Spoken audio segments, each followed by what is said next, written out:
This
is a battlefront.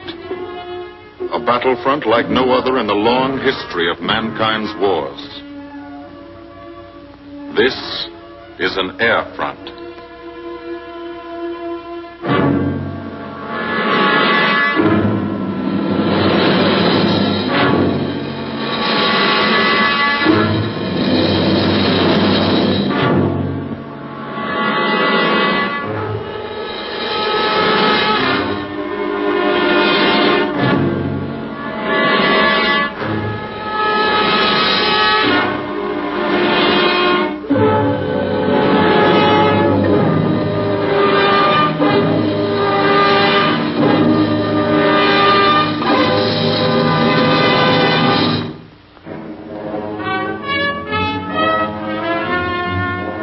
The working day begins, as it will end, with the ground crews, as much a part of the fortress as her wings. If you're a mechanic, you've got your own bomber. You get attached to it. But you know when your ship goes out on a mission, you may never see it again. So you do your work as well as it can be done, perfectly. Because you wouldn't want anything to go wrong that would be your fault.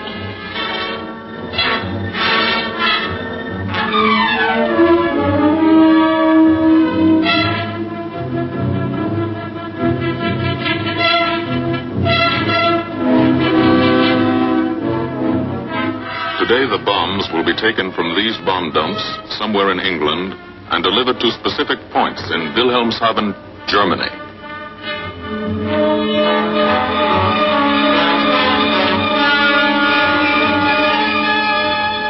To deliver them is the job of the 8th Bomber Command, just a hauling job, yet one of the most difficult and complicated of military operations.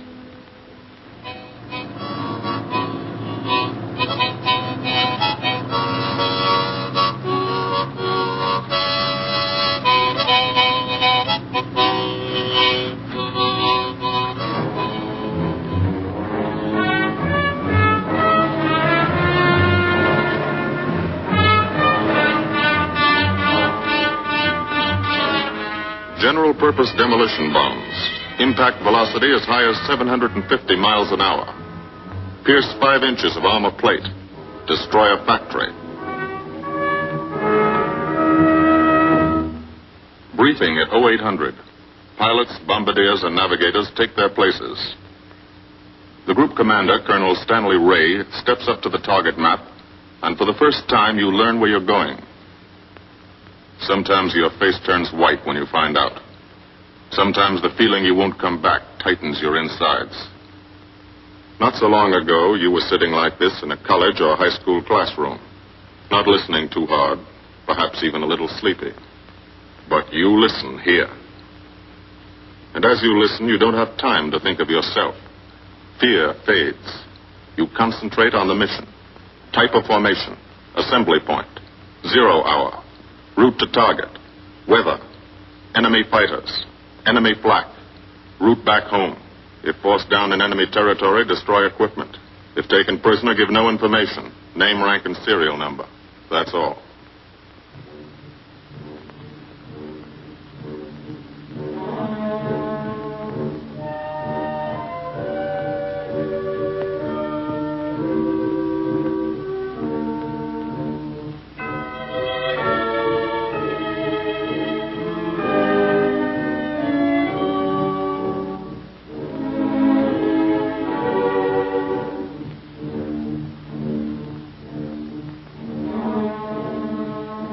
These are the passengers with one-way tickets. And this is the crew of the Memphis Belle, 324th Squadron, 91st Heavy Bombardment Group.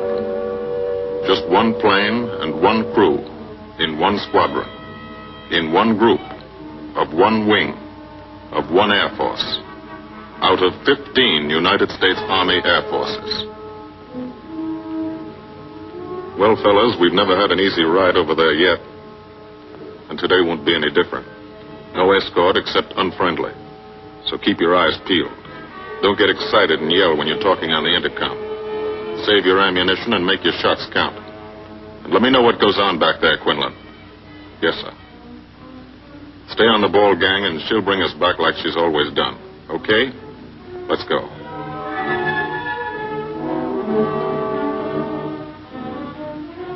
They have completed 24 missions in this, the toughest theater of air war, the big league of sky fighting. Their experience is priceless. And so, if the Memphis Belle comes back this afternoon, they will be sent to bring the vital lessons they have learned to thousands of air crew men in training at home. Home is America.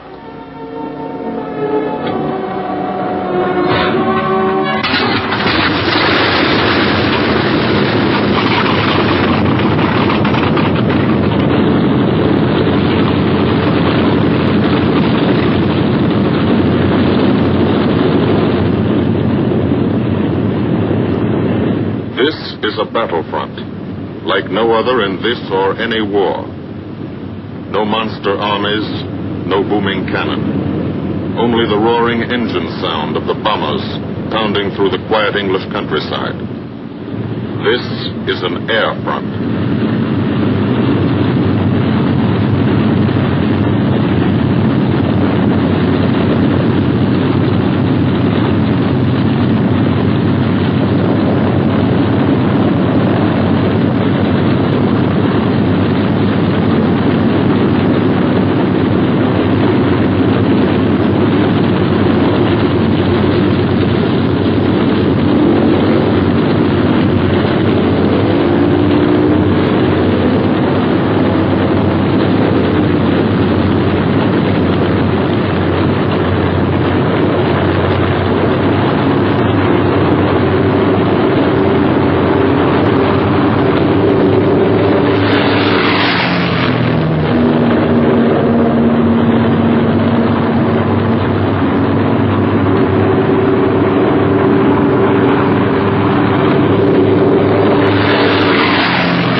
Of the Memphis Belle leave the soil of England for the 25th time.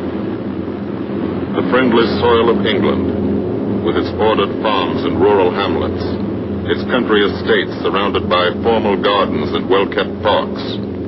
The England these Americans knew only from the classics they had to read in school.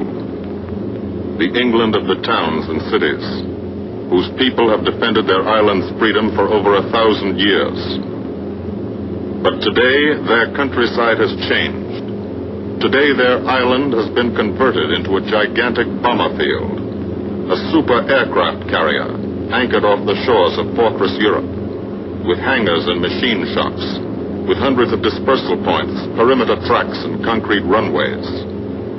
This is England in its 5th year of war. And this is the new battlefront, the air front, from which we seek out the enemy. Not his infantry or his artillery, not his panzer divisions, but the greater menace, the industrial heart of his nation, the foundation on which the Nazi Empire and its armies stand, the power behind the German lust for conquest. The steel mills and refineries, shipyards and submarine pens, factories and munitions plants, pinpoints on the map of Europe which mean rubber, guns, ball bearings, shells, engines, planes, tanks, targets. Targets to be destroyed. And these are the destroyers, each with a belly full of bombs, and 10 men like the crew of the Memphis Belle. Pilot Captain Robert Morgan, industrial engineer from Asheville, North Carolina. He's flown this ship across the Atlantic. The other pilot, Captain Jim Verinis, business administration student at the University of Connecticut. Radio operator and gunner, Sergeant Bob Hansen, construction worker from Spokane, Washington. Navigator, Captain Chuck Layton, chemistry student at Ohio Wesleyan. Engineer and top turret gunner, Sergeant Harold Locke, from Green Bay, Wisconsin. Used to be a stevedore. Besides keeping the Belle in order, he covers the sky above. Tail gunner, Sergeant John Quinlan of Yonkers, New York. Clerked for a carpet company, but he quit December 8th, 1941. Ball turret gunner, Sergeant Cecil Scott. Firstman for a rubber company in Rahway, New Jersey. Pilot to crew, 10,000, put on oxygen. They're climbing higher now, 300 feet a minute. The strain on the planes and on the men is mounting. The rest of the crew, Bombardier Captain Vincent Evans, operated a fleet of trucks in Fort Worth, Texas. Waist gunners, on the right, Sergeant Bill Winchell, chemist for a paint company in Chicago. And on the left, Sergeant Tony Nastal, used to repair washing machines in Detroit when he was a kid. Now he's 19 and has 2 Nazi fighters, confirmed.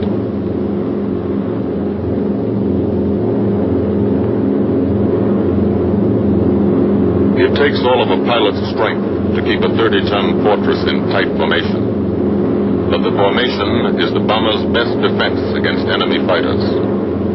The planes are deployed to uncover every gun, stepped up and down, echelon to the right and left, arranged to overcome the danger of gunners firing into friendly ships, arranged so concentrated cones of fire from the caliber 50 machine guns cover the sky for 1,000 yards in every direction.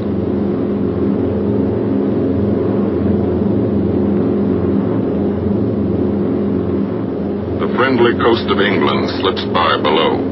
It doesn't look like much now, but in a few hours when you come back, if you come back, this will be the most beautiful view in the world. Higher and higher, climbing to reach your best operational altitude, 25,000 feet, 5 miles straight up. So high you can't be seen from the ground with the naked eye. So high that after 1 minute without oxygen you lose consciousness. After 20 minutes, you're dead.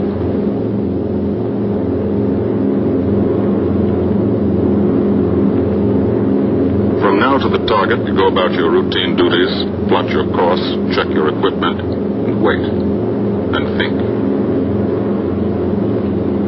Higher and colder. Temperature 40 degrees, below zero. Take off your glove and you lose some fingers. You look out at the strange world beyond, reflections in plexiglass, like nothing you ever saw before, outside of a dream.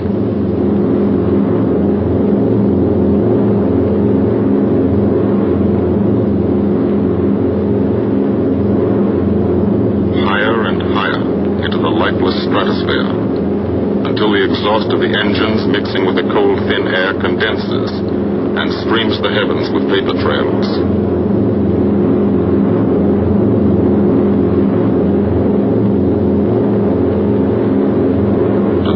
Ships, they're far from beautiful, for they point like beckoning fingers to the formation, signposts in the sky for the enemy to spot us.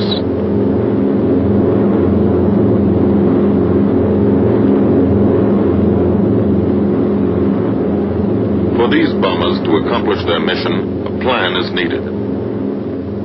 Carefully worked out, timed to the minute. The job is to bomb Wilhelmshaven effectively and economically.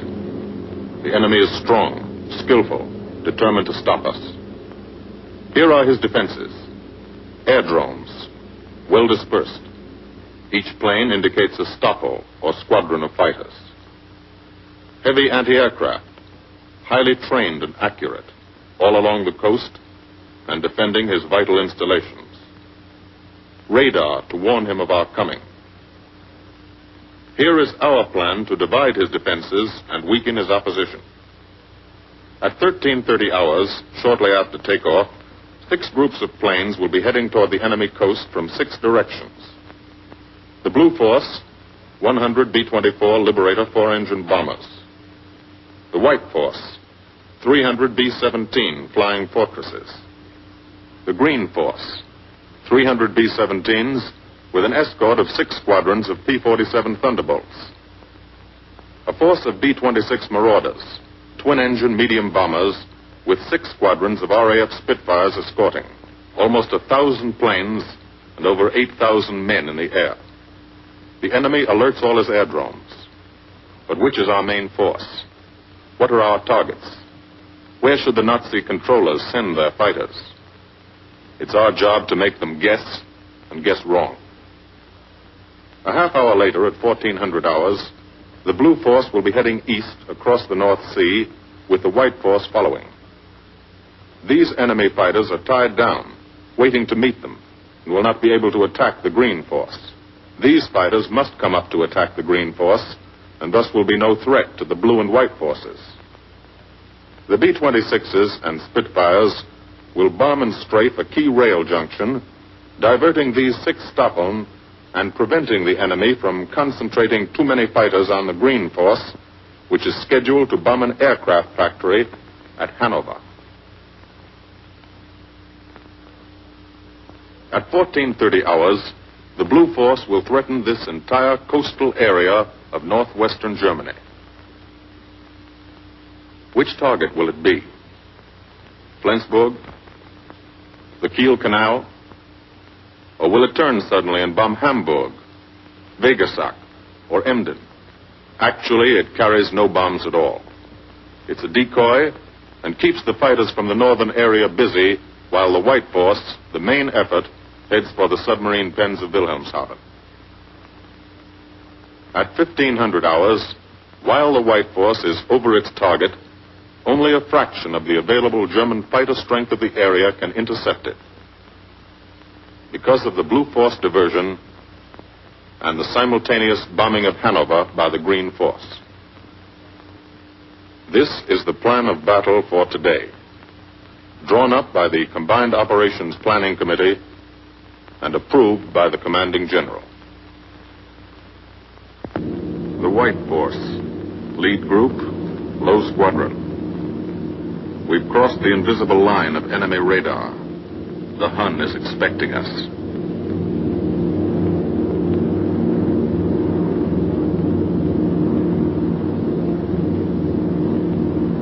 Steel helmets go on. Watchful eyes strain. Tight formations are held tighter still. Tense gunners more alert because here it comes. The enemy coast. From up here, it looks the same as any other. Houses, roads, green fields, factories, waterways. But they are the houses and fields of those who invade and oppress. They are the factories and roads of the people who twice in one generation have flooded the world with suffering. Suffering in such quantity as the history of the human race has never known. Brought torment and anguish into countless American homes. Gold stars and telegrams from the War Department.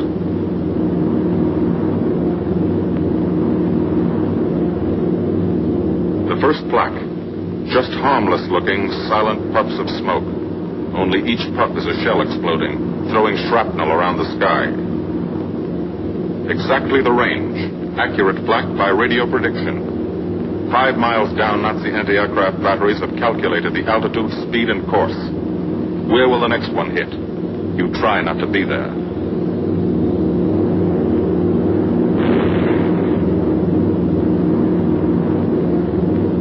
The docks and submarine pens of Wilhelmshaven. Approach to the target starts. No smoke screen can protect it.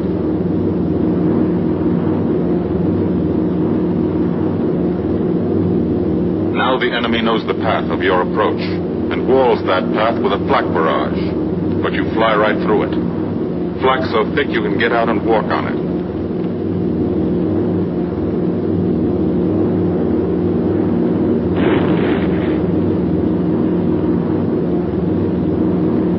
Morgan changes course every 15 seconds. Evasive action to confuse the flak batteries. Bomb sights set for correct altitude and speed. Bomb bay doors open. The bombing run begins. Pilot to Bombardier. Okay, Vin, you've got it.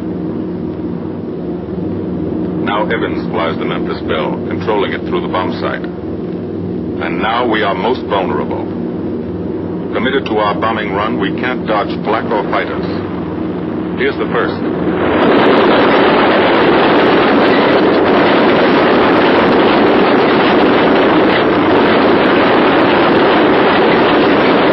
Top turret fires at him. Evans must ignore the battle. Crosshairs lined up on target. Adjustments for wind drift made. 2 more fighters diving from 9 o'clock. Flak now has the range too.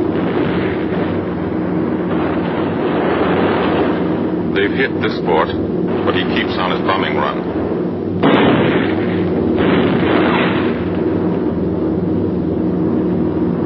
As lead bombardier, Evans' aim must be good. Every other ship in the group will drop its bombs when he drops his. Now one pointer on the bomb site moves toward another stationary pointer. The instant they touch, bombs will release.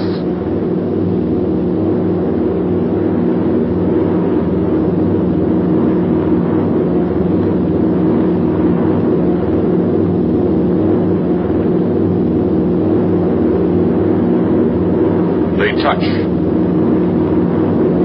Bombs away.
Half of the mission is over. The easy half. Now to get home.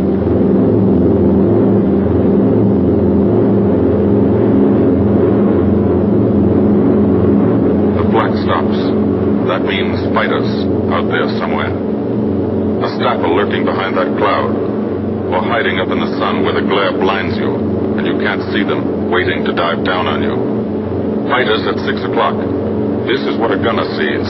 A speck in the sky. That's a fighter. And then a blink. That means he's firing at you. 2,300 rounds a minute.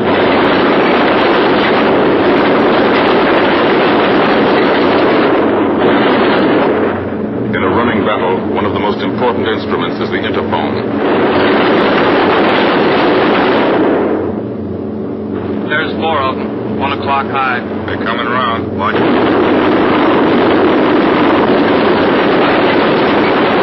Sioux fighters 6 o'clock up, coming in. Diving out, Chief.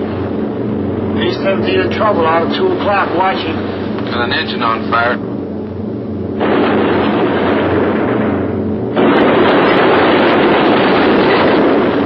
There's 2 more diving through the 94th. 3 planes, 9 o'clock, coming around. Keep your eye on them, boy. Coming around to 10. Watch them, so keep your eyes open.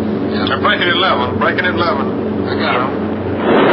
Coming around underneath at 10 o'clock. I Got see 'em. those 2 at 2 o'clock. Watch them, Scotty. I got my sights on them. Check that B-17, Chuck. 3 o'clock. Motor smoking. Fighters 10:30 coming around. Those 10:30 upper or lower?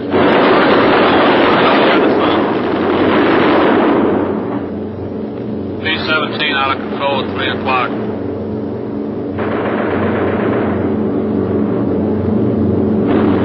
Come on, you guys. Get out of that plane. Bail out. There's one. He come out of the bomb bay. Yeah, I see them. There's a tail gunner coming out. Watch out for fighters. Keep your eye on them, Bill. See any parachutes, Quinlan? 2 parachutes. So black at 9 o'clock. 8 men still in that B-17. Come on, the rest of you guys. Get out of there. Come on, Bill. So far, there's 3 more shoots. Flag, 11 o'clock. Fighters, 6 ME 109 at 3 o'clock. Keep after him, Mitchell. I see him. I'm on him. Come on, you son of a bitch.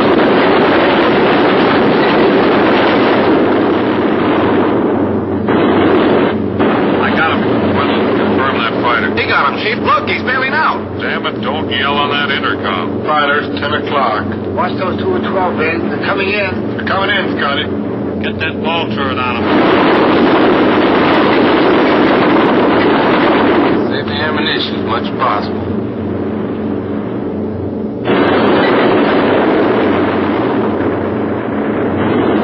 Watch that fighter coming in at 3 o'clock. He's coming in a half roll. Pull her up, Chief. Pull her up. Hurry.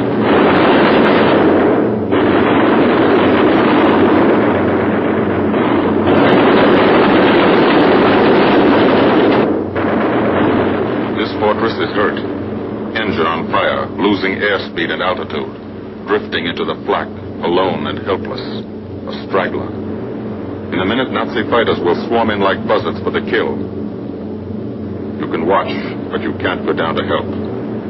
You keep your formation.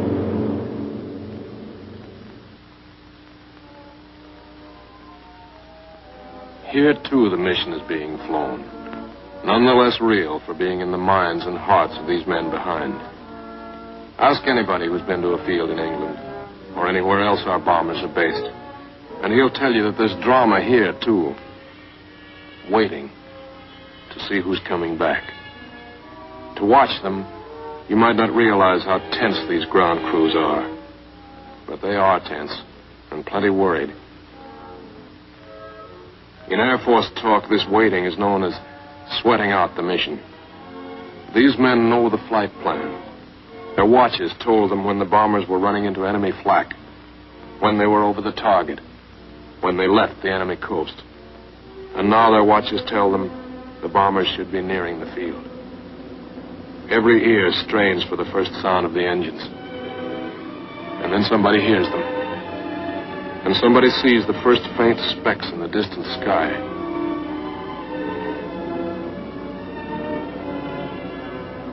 Every face turns to see and count. The watchers try to read the numbers on the ships. These planes have priority to land first. The colored flares mean wounded aboard. In the hospital window, these watching men know what that means. They know what it feels like to lie on a bouncing fortress floor for hundreds of miles through the frozen stratosphere great pain, with the other men in your crew fighting to keep you alive until they hit the field? The field. Home. It'll be okay then. Because there'll be medical care. The best. As soon as the wheels of your plane stop rolling.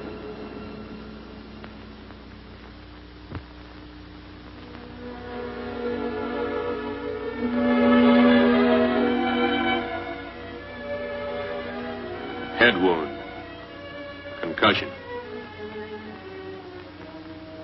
20-millimeter cannon shell exploded in his radio compartment. Shock. Internal injuries. He'll be all right, though. Flak burst scattered flying shrapnel. He's full of steel splinters. This pilot's leg is not a pretty sight. Neither are the docks at Wilhelmshaven. These men will all get the Purple Heart. And this man, too. Posthumously.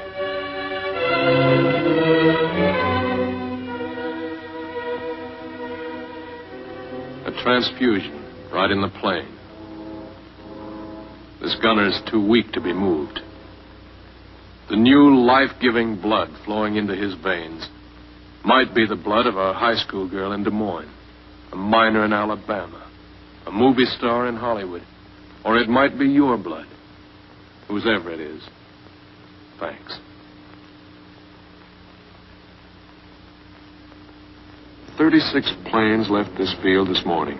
Now 6 more arrive. That makes 20 home. And this one's 21. More wounded aboard.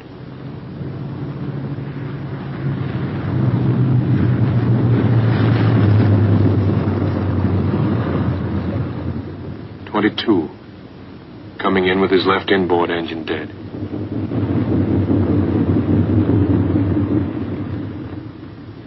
.23. With a feathered prop on his left outboard engine.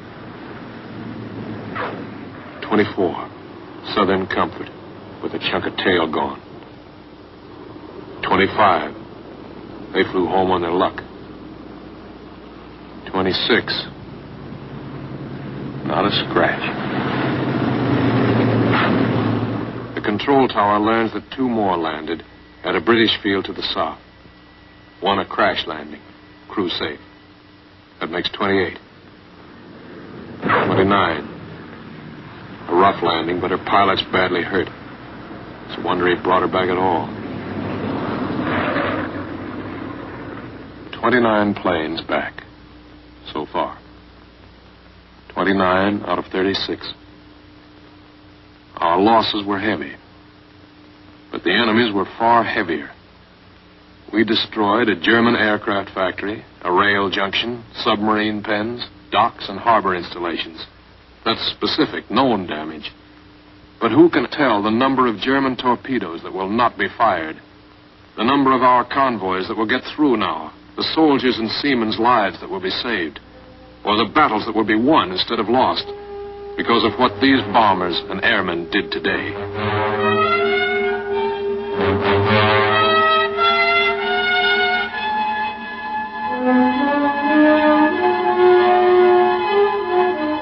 Pilot and tail gunner. They can laugh now. Fire on the inboard engine did this. Flames streaked back and burned the stabilizer, too.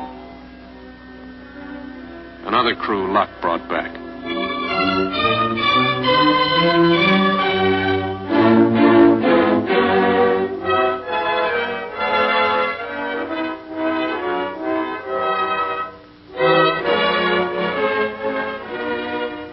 Here's old Bill. A pretty good airplane when it took off. Lost its nose. Lost its navigator. Bombardier wounded. Top turret gunner and pilot hit. Hydraulic system shot out. No brakes, no flaps. But old Bill came back.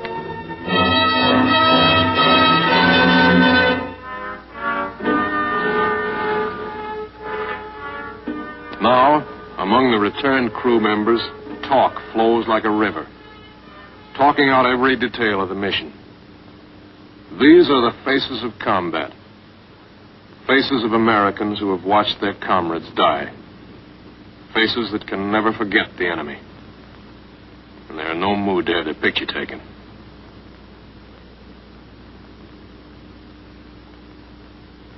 In the control tower, Colonel Ray, the group CO, is still watching and waiting. And then he spots the last flight. 3 more planes. And one of them is the ship everyone has been pulling for. The Memphis Belle. The last few miles of this trip have been a joyride. The strain is over. They can leave their guns now. Now they know they're going to go home. To Spokane, Green Bay, Asheville, Detroit, Chicago, Fort Worth, and Yonkers.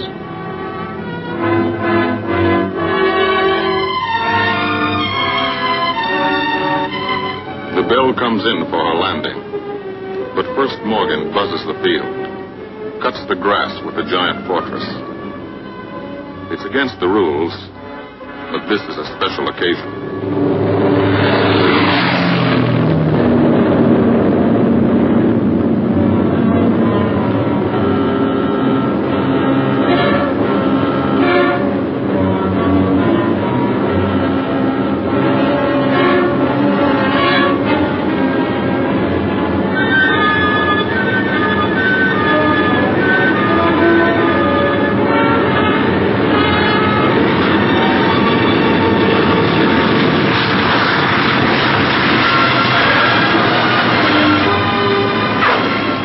The Memphis Belle come back to the soil of England for the 25th time.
This is a day they will never forget.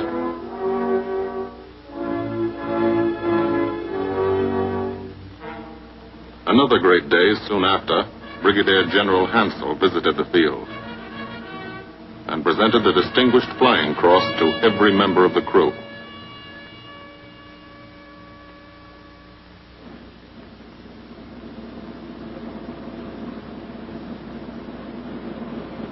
And then there was another day.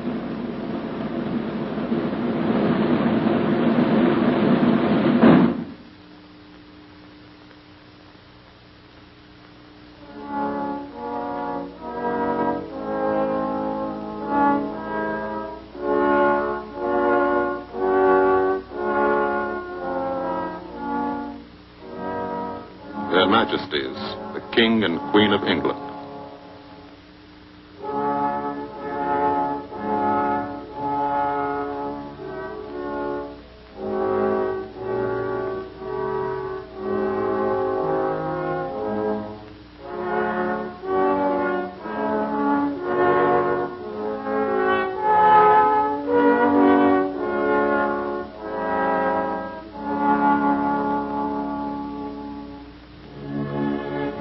Johnny Quinlan never thought anything like this would happen to him when he left Yonkers.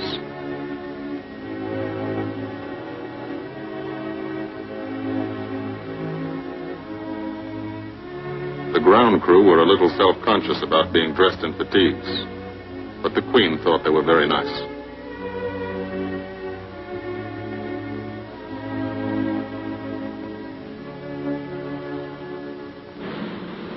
Finally, 2 more visitors came. General Acre, commanding the 8th Air Force, and General Devers, U.S. commander of the European Theater. The Bell crew received them in flying clothes. As General Acre read the order for what he called their 26th and most important mission, return to America to train new crews and to tell the people what we're doing here, to thank them for their help and support, and tell them to keep it up so we can keep it up, so we can bomb the enemy again and again and again until he has had enough.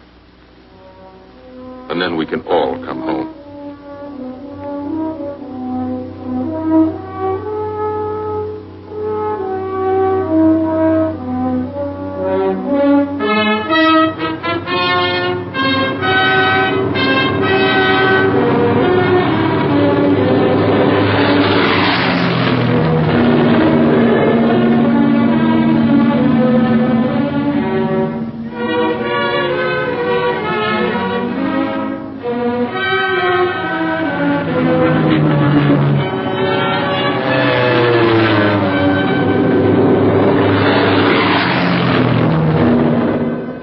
The 8th Air Force, who are now flying deep into Germany, bringing destruction to targets almost 1,000 miles from their bases.